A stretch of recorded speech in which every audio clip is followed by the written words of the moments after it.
नमस्कार, मैं हूं पूजा सिंह। स्वागत है आपका कुछ तो है न्यूज़ नेटवर्क की स्पेशल रिपोर्ट में। देश में विकास और तरक्की हो, संपन्नता हो, ऐसा सभी चाहते हैं। देश खुशहाली के रास्ते पर चले, ये सपना भी देखते हैं। लेकिन देश का युवा वर्ग ये सपना कहीं ना कहीं खुद के लिए भी देखता है कि पढ़ाई लिखाई पूरी करने के बाद उसे नौकरी मिलेगी, रोज़गार मिलेगा, जिससे वो अपने और अपने परिवार के सपनों को पूरा कर सकता है।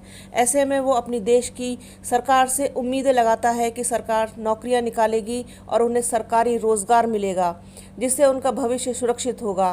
वो अपने परिवार को भी सुरक्षित कर पाएंगे। अपने देखना, सुनहरे भविष्य की कल्पना करना गलत है। अगर ऐसा करना गलत है तो भविष्य के सपने बुनना बेईमानी है। और अगर गलत नहीं है तो फिर ये आक्रोश क्यों, सड़कों पर प्रदर्शन क्यों, ये हिंसा, ये आगजनी क्यों?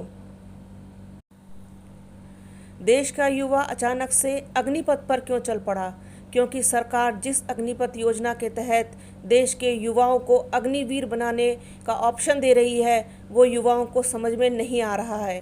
उन्हें अपना भविष्य अंधकार में दिखाई दे रहा है, इसलिए सड़कों पर उतर आए बेरोजगार युवा।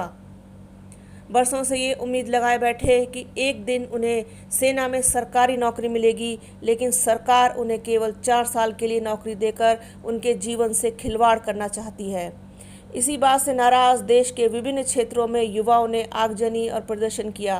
खासतौर पर बिहार के कई इलाकों से हिंसात्मक प्रदर्शन की खबरें भी सामने आईं।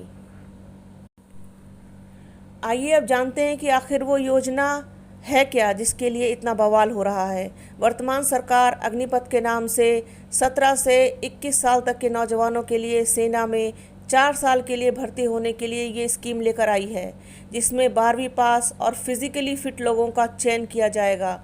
चयनित अभ्यर्थी अग्निवीर कहलाएंगे, जिन्हें 6 महीने की ट्रेनिंग दी जाएगी और मात्र 4 साल सेना में काम करने का अवसर दिया जाएगा। 30,000 से लेकर 40,000 के बीच तनख्वाह व अन्य सुविधाएं दी जाएंगी। इसके बाद 25% लोगों को ही आगे 15 साल के लिए काम करने दिया जाएगा। बाकी लोग बाहर किए जाएंगे। उन्हें सरकार की तरफ से 12 लाख रुपए एक मुश्त मिलेंगे, जिस पर कोई टैक्स नहीं होगा। बाकी 75% लोगों का क्या होगा, इस पर सरकार का कहना है कि अगर आगे कहीं ये लोग अप्लाई करते हैं तो इन्हें नौकरी में प्राथमिकता दी जाएगी। अब प्रश्न ये है कि क्या ये 4 सालों की नौकरी इन युवाओं के भविष्य के लिए किसी सुरक्षा की गारंटी है? क्या आगे किसी सरकारी विभाग में इन्हें नौकरी मिल पाएगी? अगर हाँ, तो फिर हंगामा क्यों? और अगर नहीं, तो फिर इनके भविष्य और भावनाओं के साथ खिलवाड़ क्यों? हर तरफ से नुकसान किसका है? यह एक बड़ा प्रश्न है। अब अगर बात करें राज्य सरकारों की, तो जहाँ जहाँ पर बीजेपी की सरकार है वो इसे पूर्ण रूप से अपना समर्थन दे रहे हैं। फिर चाहे वो उत्तर प्रदेश हो, मध्य प्रदेश हो या फिर आसाम। उत्तर प्रदेश के मुख्यमंत्री योगी आदित्यनाथ ने तो ट्वीट करके युवाओं से अपील भी की है कि अग्निपथ योजना युवाओं के लिए एक स्वर्णिम अवसर है, इसलिए किसी के बहकावे में ना आए। अब सोचने वाली बात यह है कि राज्य सरकार को ये क्यों लग रहा है कि इन युवाओं को कोई बहका रहा है? क्या इनको कोई बहका सकता है? क्या इनको अपना भला बुरा नहीं दिख रहा?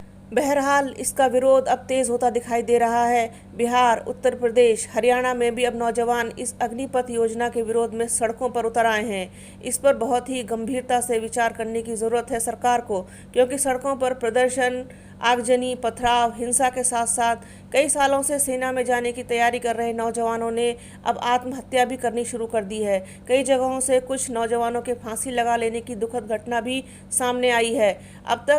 अब इस हद तक निराशा हो चुकी है कि बेरोजगार नौजवानों को अब ये रास्ता चुनना पड़ रहा है, जो बेहद दुर्भाग्यपूर्ण है। अग्निपथ पर चलकर अग्निवीर बनने का ये रास्ता वाकई अग्निपथ साबित हो रहा है।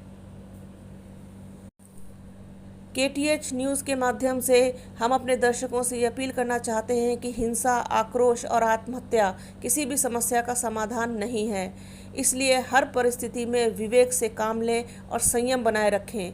अभी के लिए फ़िलहाल इतना ही। जल्द ही फिर मिलेंगे आपसे एक नई रिपोर्ट के साथ। हमारे चैनल को लाइक कीजिए, सब्सक्राइब कीजिए, शेयर कीजिए और कमेंट भी ज़रूर कीजिए।